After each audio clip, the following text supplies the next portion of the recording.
Une fin de pay-per-view au finish totalement controversé, un retour majeur dans la division féminine, Jeff Hardy toujours aussi populaire, une poupée explosée en 1000 morceaux, une immense affiche pour le Raw de ce soir, Extreme Rules 2021, un pay-per-view qui était... pas si extrême.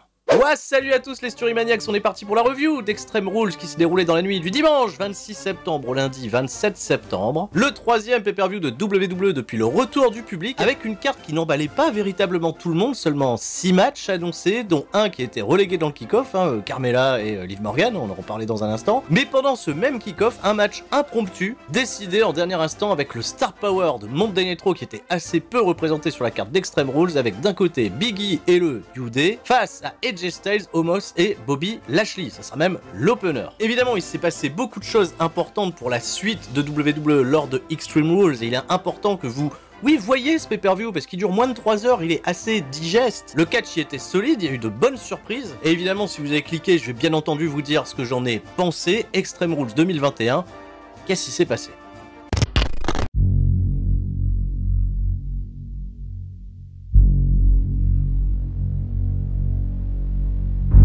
Match, je vais mettre un bon 2 sur 10. Comment la WWE va nous amener cette rivalité entre Roman Reigns et Brock Lesnar? Dans la nuit de dimanche à lundi, je rappelle que c'est Extreme Rules et qu'à partir de 20 h, on se retrouve pour le super kick-off. C'est Michel Beaujolais. Bonjour.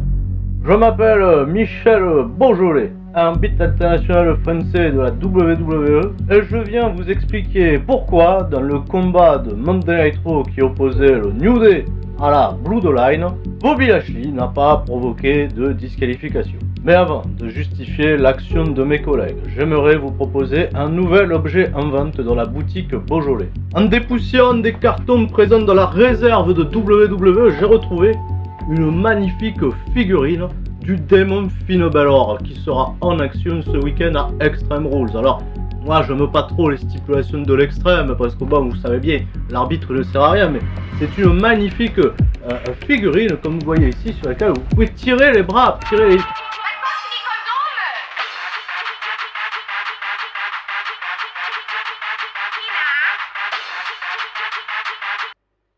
Oui, allô? Oui. Ouais. Ah déjà? Eh ben on n'a qu'à dire 8h PM, voilà, je vous envoie un petit message.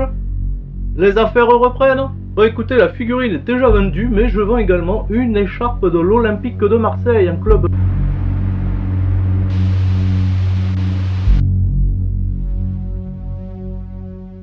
Le kick-off! Oui, parce que finalement, il y a eu un kick-off. Liv Morgan contre Carmella, pas suffisamment bien pour Vince McMahon pour être sur la carte principale. Ça a été relégué dans le kick-off. Petite déception pour ma part, parce que, oui, les deux femmes auraient mérité d'avoir une place dans la carte principale. Mais bon, l'action n'était pas des plus spectaculaires. Heureusement que la bonne personne a gagné, à savoir Liv Morgan, qui va battre Carmella après 7 minutes 52. Oui, d'action correcte, avec un petit peu de suspense, voilà. Bon, le suspense, c'est quoi? Carmella, elle met un super kick et un compte de 2. Voilà, bon, c'est pas si mal. Mais ce qui était très important à constater, c'était que Columbus, Ohio était à fond derrière Liv Morgan, et d'ailleurs, gros point positif de l'intégralité du show, un public souvent à Burn pour tout ce qui s'est passé. Bravo Columbus, Ohio, beau public, belle énergie. À voir si cette victoire conduira Liv Morgan un peu plus haut sur la carte, mais attention, il va y avoir du boulot parce que, oui, les hauts de carte, ça lutte bien. Et ça lutte même très bien, et je vais en parler dans un instant. La carte principale et le show débutent avec ce 3 contre 3 qui n'était pas prévu au programme, qui aurait pu être advertisé avec un petit peu plus d'avance, et c'est pas un match Extreme Rules, c'est un 3 contre 3, comme on voit des 3 contre 3 régulièrement, à Raw, à SmackDown, etc.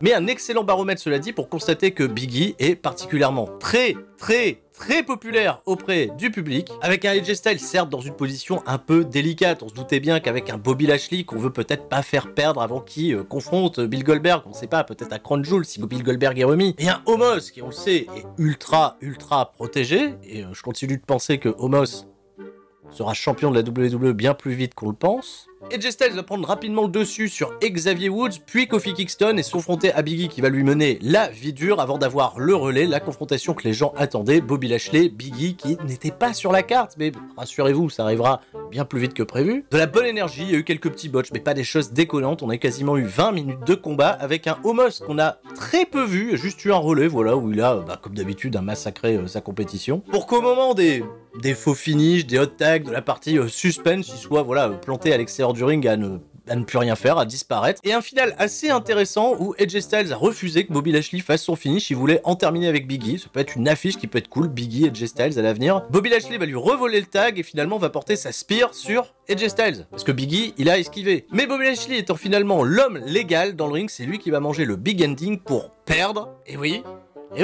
Bobby Lashley, il a perdu. 1, 2, 3, victoire de Big E. Explosion de joie de la part du public, évidemment. Et de ce match va découler un petit peu plus tard dans le show une provocation, un challenge de Bobby Lashley pour le championnat de Big E que Big E va un peu plus tard accepter. Et c'est, oui, officiel, ce soir, ce lundi soir, si vous regardez la vidéo le lundi, Big E contre Bobby Lashley, le titre est en jeu. À voir comment ils vont protéger justement le finish, parce qu'ils aiment bien protéger le finish, justement, on va en parler. Ce soir, il y a eu beaucoup de choses très protégées. Et tout le monde a commencé déjà avec l'affiche suivante, championnat par équipe de SmackDown, les Street Profits Challenge, les Usos. Alors il faut quand même noter une petite chose, les effets d'animation 3D là sur l'entrée des Usos, même de manière générale, hein, c'est pas terrible. Alors là sur les Usos, on comprend rien, on voit rien, les mecs ils ont avancé dans des cercles, qu'est-ce qui se passe? Les Street Profits en revanche, ils avaient la tête des mauvais jours, la tête business, la tête de on règle des comptes, et ça aurait été bien d'avoir une stipulation pour ce match si les mecs ont véritablement envie d'en découdre. Et évidemment pendant les entrées, on nous remonte des images de la victoire de Roman Reigns sur Montez-Ford, depuis des Usos qui l'ont tout simplement passé à tabac, et Montez-Ford qui va arriver avec, je pense, une consigne qui était claire par Vince McMahon: vend les côtes. Ouais, ils lui ont mis un grand bandage sur les côtes, là justement, il s'est tenu les côtes pendant absolument tout le match. Dès qu'il faisait un move, dès qu'il faisait un truc, c'était vend les côtes. Vend les côtes! On t'a dit de vendre les côtes. Tu vends les côtes? Non, t'es pas en train de vendre les côtes. Si, il vend les côtes là. Il vend très bien les côtes. Ça l'a pas empêché, voilà, de tenter les Frog Splash. Bon, il y en a un qui a été contré, il a vendu les côtes. Ça l'a pas empêché non plus de porter un blockbuster de la 3e corde pour vendre les côtes derrière. Cela dit, un match de 13 minutes 45 qui était assez efficace. Angelo Dawkins est clairement sous-coté. Et dans ce drama général, alors qu'Angelo Dawkins était totalement neutralisé, Montez-Ford va porter un dive à l'extérieur avec un rope flip au-dessus du poteau qui était incroyable. Réussir à porter le saut de grenouille depuis le paradis pour un compte de malheureusement 2, puisque le tombé a été interrompu par Jimmy Uso qui faisait son retour. Voilà, après c'est simple, double super kick, double splash et c'était terminé. Victoire des Usos qui conservent les championnats par équipe de SmackDown et qui rendent évidemment la Bloodline très fière. Le 21 octobre, WWE est de retour à Jeddah, en Arabie Saoudite. Pour la gloire, pour faire l'histoire, pour la révolution. Très certainement pour l'argent aussi, mais ça ils l'ont pas mis dans les visuels. Bon, le 21 octobre, c'est un jeudi, ça sera pour nous en soirée, tant mieux. Brock Lesnar contre Roman Reigns, le titre est en jeu si Roman Reigns conserve contre le démon, hein. On y arrive. Aussi, je vous rappelle que pour le prochain SmackDown, on débute la draft qui se poursuivra à Raw le lundi suivant. Et comme le veut le slogan, le changement c'est maintenant, mais il y a des choses qui ne changent pas, c'est ma hype. Totalement désastreuse pour le combat qui va suivre entre Charlotte Flair et Alexa Bliss. Parce que oui, c'était le pays des merveilles pour Alexa Bliss, elle était chez elle, Columbus, Ohio, c'est chez elle, elle a été particulièrement bien accueillie par le public. Et on sait bien que WWE donne des traitements de faveur aux catcheurs qui catchent chez eux. Non? Eh ben non, parce que Alexa Bliss, elle va perdre. En très exactement 11 minutes 25, où ses offenses ont été particulièrement limité. Alors c'était un match de catch, il n'y a pas eu de magie, il n'y a pas eu de surnaturel, mais j'ai trouvé qu'Alexa Bliss, mis à part un code red qui était un peu spectaculaire, a été très effacé, que Charlotte Flair a tout simplement pas fait le meilleur de son catch. Le tournant du match, parce qu'évidemment il va y en avoir un, Charlotte Flair qui va se saisir de la poupée Lily pour la lancer au visage d'Alexa Bliss. Évidemment il n'y a pas de disqualification, en fait. On va pas réveiller Michel Beaujolais pour ça, mais non. Surtout qu'elle a esquivé la poupée Alexa Bliss pour se manger un big boot, le Natural Selection. D'ailleurs un petit peu plus tôt il y a eu un Natural Selection qui a été contré. J'ai pas compris. Victoire de Charlotte Flair, donc clean. Mais ce qui va être très important, c'est cet aftermatch où Charlotte Flair, elle a décidé, et je pense que c'était une bonne chose, d'attraper Lily et de tout simplement la déchirer en 1000 morceaux. Voilà. Si vous vouliez un moment extrême dans le pay-per-view, vous en avez un, regardez, c'est pas un bain de sang, c'est un bain de coton, il y a du coton qui a volé dans tous les sens. Alexa Bliss, elle était vénère. Oui, parce qu'elle est pas vénère pour un match de championnat, c'est pas grave. Elle perd un match de championnat, on s'en fout. Il y a une poupée par contre qui est déchiquetée. Ah, qu'est-ce qui se passe? Et elle a attaqué Charlotte Flair pour tout simplement se faire casser la gueule à la fin. Charlotte Flair, elle est repartie backstage en la narguant. Et Alexa Bliss, elle a découvert le drame. Oh là là, peut-être le plus gros drame du 21e siècle. Sa poupée Lily. Que les mecs de WWE avaient gentiment incrusté, tu vois, dans les photos d'enfance d'Alexa Bliss. C'est quand même, la poupée est morte et Alexa Bliss, elle est triste, elle est tellement triste qu'elle a tout de suite pris un Doliprane. Oui, bah, le mal de tête est venu, elle avait un Doliprane dans la bouche pour pouvoir baver. Oui, mais il faut pas faire ça. Mais le Doliprane, c'est effervescent, enfin, faut le mettre dans de l'eau, faut le boire après. On a tous très mal à la tête à ce moment-là, mais je sais pas, il y a eu un moment un peu malaise, il y a eu quelques chants, en effet, Thank you Lily. Merci pour... j'en sais rien, moi je sais pas ce que va devenir Alexa Bliss, qui a véritablement pété un câble après voilà, la mort de la poupée, on ne sait pas, Charlotte Flair ce soir elle crache du pétrole à Raw. Est-ce qu'il va y avoir du surnaturel? Elle a peut-être bien besoin de surnaturel ce soir, Alexa Bliss, parce que là son catch était... nul. Mais oui, c'était vide. Et c'était très décevant, parce qu'on avait peut-être une opportunité de voir Alexa Bliss faire autre chose que... sa magie, contre peut-être la meilleure catcheur nord-américaine, mais personne n'avait envie de se fouler, et ça l'a pas fait. Donc Alexa Bliss rejoint le tableau des workers qui se font humilier devant leur public, et bah vite hein, qu'on passe à la suite. Putain c'est court parce que jusque là le show était très bon. Backstage on va retrouver Paul Heyman qui est au téléphone avec on sait pas qui, et Kayla Braxton elle va lui dire c'est qui? T'es au téléphone avec qui? Qu'est-ce qu'elle veut, Marie Meltou? Mais laisse-le tranquille, enfin, ah, c'est ça. Je veux savoir si je parle à Brock Lesnar. Alors, il a pas dit ça tout de suite, d'ailleurs, il a dit, ah, t'es jalouse, hein, tu penses que je parle à un autre journaliste, hein? Ou peut-être même à une autre femme? Ils forment un couple plutôt mignon, Paul Heyman et Kayla Braxton. Mais en fait, non, pas du tout. Non, il a pas dit avec qui il parlait. Il a dit, bah si c'est Brock Lesnar, peu importe. Et les Usos sont arrivés, ils ont coupé court à la discussion. Paul Heyman, il a été célébré avec les Usos et Kayla Braxton, elle est restée... pantoise. Une pensée évidente pour Kevin Axel de WWE Fan Patrick, qui lui juste resté au kick-off. Voilà, on l'a pas revu après. WWE s'attarde avec le visuel de Finn Balor contre Roman Reigns. Quoi déjà? Ils vont garder... Ah bah non, pas du tout. Non, c'est le triple threat match. Il y a Jeff Hardy qui fait son entrée sous une énorme pop. S'en suivent évidemment Sheamus et Damian Priest, championnat des États-Unis. C'est un triple threat match. On se dit tiens, hein, ils vont peut-être être extrêmes à ce moment précis, puisque les gens depuis le début du show, on veut des tables, on veut des tables. Bah oui, mais non, mais... Et là, ils font de l'extrême? Bah pas du tout. Non, on a eu globalement un bon triple menace, hein, 13 minutes 25, qui a été, remporté par Damian Priest. Alors oui, c'est pas bien payé, parce que Jeff Hardy, la vache, quelle popularité, qui s'est totalement ressentie, je sais pas si c'était bien adroit de la part de WWE de faire une confrontation, tu vois, coup de poing, un slugfest entre Jeff Hardy et Damian Priest, où bien entendu les gens chantaient pour Jeff Hardy et huaient Damian Priest. Voilà, sale soirée hein, pour Damian Priest. Alors lui il gagne, mais c'est pas la victoire la plus méritée, parce que déjà il a voulu renverser une prise de Sheamus, il s'est cassé la gueule sur les Browns. Sheamus il a fait des blagues, voilà, il a poussé Jeff Hardy pour pas qu'il fasse son Swanton Bomb pour après imiter Jeff Hardy et faire une descente du genou, pourquoi pas. Globalement le match était plutôt bien écrit avec un immense rappel à 2009, avec Jeff Hardy qui fait la Swanton Bomb sur Damian Priest qui était en train de faire le tombé sur Sheamus, vous connaissez la suite, hein, en 2009, hein. Triple H, Edge... Jeff Hardy il a même pas tenté le tomber, bah non, après il va se faire évincer de la compétition après un brogue kick de Sheamus et Damian Priest va remporter la victoire avec... Oui. Sheamus, welcome to the Extreme Roll-Up Zone. La Roll-Up Zone donc s'invite à Extreme Rules, on finit le match avec une célébration de Damian Priest qui marque son respect envers Jeff Hardy, voilà, et ben c'est tout. Et qu'est-ce qu'on fait après? Bon, on les sépare de roster, on envoie Jeff Hardy ailleurs, mais ça va, profitez, il est populaire Jeff Hardy, et puis il a envie de bosser, donc faites-le bosser, tentez quelque chose, donnez-lui un run, les gens seront ravis. Semi-main event, Becky Lynch défend le championnat de SmackDown contre Bianca Belair. J'ai des craintes terrible pour ce combat sur notamment l'état de forme physique de Becky Lynch et également sur le fait qu'elle est toujours aussi populaire même si elle force un petit peu son côté heel. Bianca Belair elle a une belle entrée, les gens sont derrière elle, il y a des petites pancartes IST tout ça, mais il y a beaucoup plus de pancartes pour Becky Lynch qui vient tout de blanc vêtu, qui célèbre, et on va le dire tout de suite dans ce combat qui va durer un peu plus de 16 minutes, une Becky Lynch que j'ai trouvé magnifique. Voilà, elle a été superbe. Ils ont démarré le match exactement de la même manière que SummerSlam avec la poignée de main, mais finalement Bianca Belair elle a réussi à prendre l'avantage, elle a tenté le KOD, Becky Lynch elle s'est enfuie, elle s'est dit tiens merde la meuf est balèze, donc il faut que je réfléchisse. Il y a eu des plans très intéressants sur elle où en effet elle a un acting qui est désormais tu vois à mi-chemin entre peut-être ce qu'elle faisait avant mais aussi ce que fait par exemple Seth Rollins. Enfin c'est assez intéressant de voir la nouvelle Becky Lynch en action et le match était vraiment de l'action non-stop quoi. Durant les premiers 3/4 de match, à part quelques petites rest halls pour poser un petit peu l'action, on n'a pas eu de double down. Il y a un double down qui est arrivé à un moment assez propice parce qu'il fallait quand même que les nanas souffrent parce que j'ai trouvé que c'était super. Bianca Belair grosse agilité qui fait des contres avec des saltos arrière et tout, elles ont eu un timing qui était souvent génial et aucun botch, très fluide, une frustration qui ne cessait de grandir pour Becky Lynch qui arrivait pas à bout d'une Bianca Belair qui s'est totalement reconstruite en un seul combat et c'est là je me dis mais putain pourquoi on regarde les weekly nous butent la hype et quand on voit le catch il est très très bon et WWE le sait, le match est cool et on a envie d'aller jusqu'au bout de ce match sauf que ils vont jouer la carte de la grosse frustration avec le run-in de Sasha Banks qui fait son retour, qui attaque Bianca Belair alors qu'elle était peut-être sur le point de remporter le combat, puis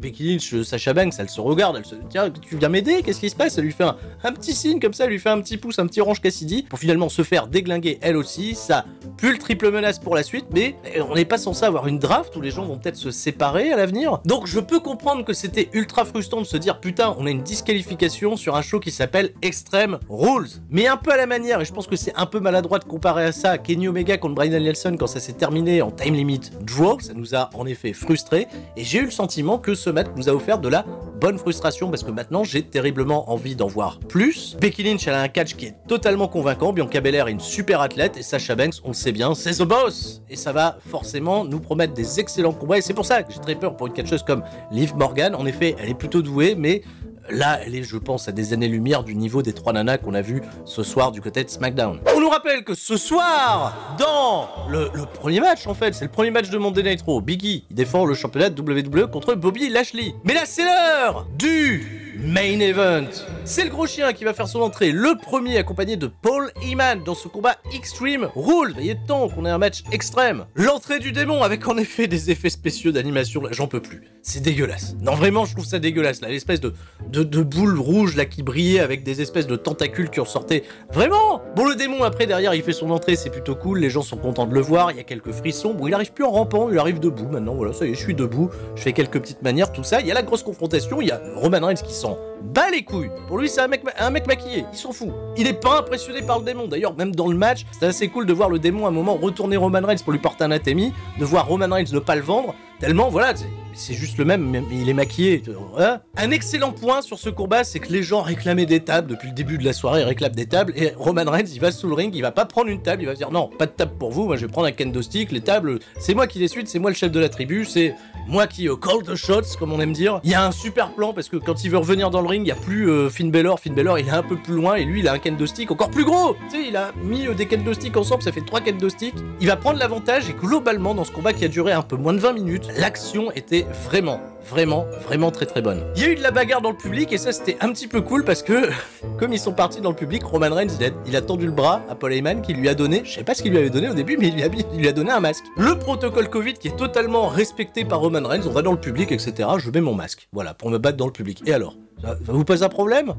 On mérite pas Roman Reigns. Au retour dans le ring, Roman Reigns il va réussir à porter sa spire pour un compte de 1, 2 et dégagement, et c'est le dégagement avec le bras directement dans les balls. Ce fameux dégagement qui avait permis à Roman Reigns justement de s'illustrer dans ses combats contre Jey Uso, justement que ça soit en faveur de Finn Balor, comme ça le karma, tout ça c'était cool. Et de ce fait ça fait un gros avantage Finn Balor qui va réussir à enchaîner le shotgun dropkick et puis le coup de grâce pour peut-être remporter la victoire. 1, 2 et là timing incroyable, les Usos qui arrivent de nulle part pour enlever Finn Balor pour pas qu'il puisse remporter la victoire. Roman Reigns n'était pas dégagé. Ça peut à ce moment-là créer un peu de controverse, mais attention, c'est loin d'être fini. Finn Balor, il va réussir à se débarrasser des Usos de très belle manière. Hein. Il voulait le powerbomber à travers une table, et finalement c'est lui qui va powerbomber Jey Uso à travers une table. Il va se débarrasser de Jimmy. Il va pas voir Roman Reigns qui arrive comme un fou furieux. Là, il double par la droite et hop, bim, pire à travers la barricade. Celle-là, elle était fantastique. On avait une situation de chaos qui était géniale. Et là, alors que tout le monde est au sol, d'un coup d'un seul, le début du thème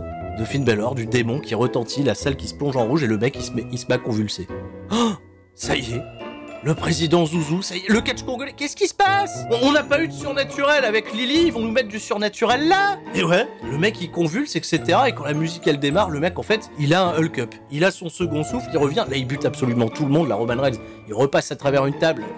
L'ambiance ça reste en rouge, tu vois, tout reste en rouge, là il y a la fumée et tout, il monte sur la 3e corde et là, il fallait trouver une fin. Et bien si vous n'avez pas vu le show, quittez cette vidéo. Ah, vous allez être surpris. Ah bah non, mais je m'attendais pas à ça. Non mais qui a écrit ça? Qu'est-ce qui se passe là? C'est lui là? Vous pensez qu'il a trouvé ça fun? Putain, mais je suis sûr, il s'est réveillé avec une idée de génie ce matin en se disant je sais, on va couper la corde. T'as vu ça? J'imite bien, hein. Finn Balor, il était sur la corde, et puis d'un coup d'un seul, là, la corde, elle a pété. Ils ont cassé la corde, on sait pas qui c'est, on sait pas ce qui s'est passé. D'ailleurs, la lumière, elle est plus rouge, voilà, tout revient à normal. L'autre, il a mal au genou, il se relève, il prend une spire du gros chien. 1, 2 et 3. Voilà. Et j'ai pas d'explication. Victoire du gros chien, dans un finish, oula, protégé. Bah protégé, oui et non, parce qu'il y a une controverse terrible, mais les commentateurs, ils se sont pas souciés de Finn Balor, ils ont commencé à dire « oubliez pas, 21 octobre, l'Arabie Saoudite, hein ?» Voilà, là le mec, il était Hulk up, etc. Le démon, c'est fantastique, monte sur les cordes et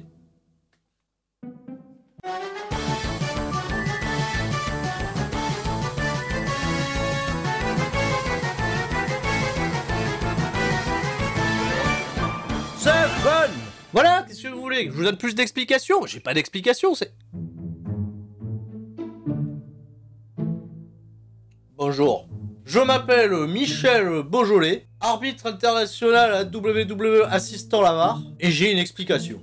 Quant à ce finish incompréhensible entre Finn Balor et Roman Reigns, eh bien c'est même pas une explication, c'est même une réclamation, puisque vous le voyez là? Si, là, ça se voit là quand même. Le pied du démon, là, Finn Balor, eh bien il est dans la corde. Il touche la corde. Eh bien on casse le tombé enfin. Et même si le combat c'est un combat sans les règles, il faut quand même appliquer des règles. On dit le tombé il doit être fait dans le ring. Eh bien on fait le tombé dans le ring. Le ring il est délimité par le contour des cordes. Eh bien si le contour des cordes il est au milieu du ring et qu'il touche la corde.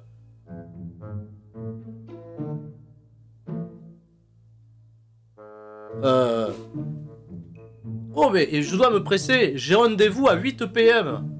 Ah voilà, je vous retiens pas plus, ça c'était Michel Beaujolais. Plaisir.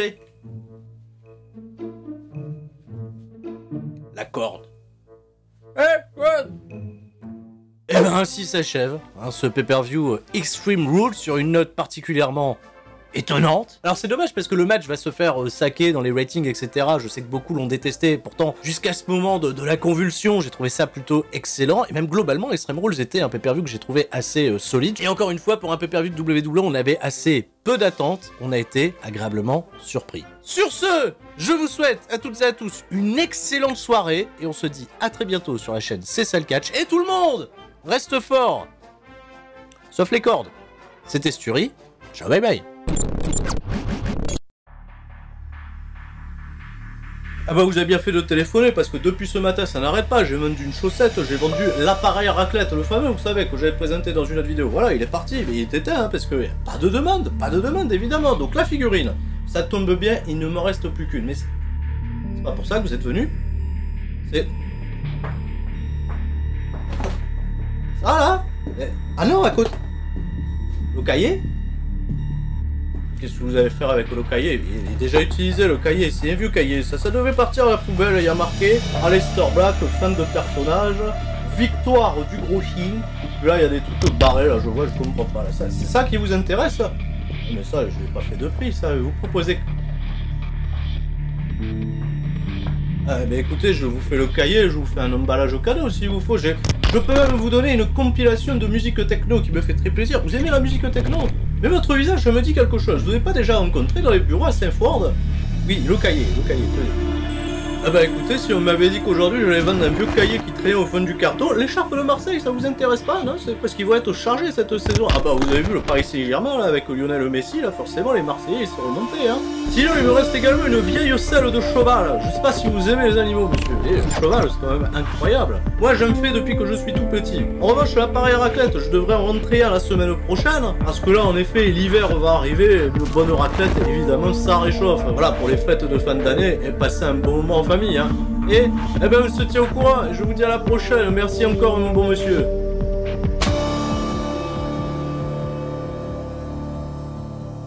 This is professional wrestling, bro.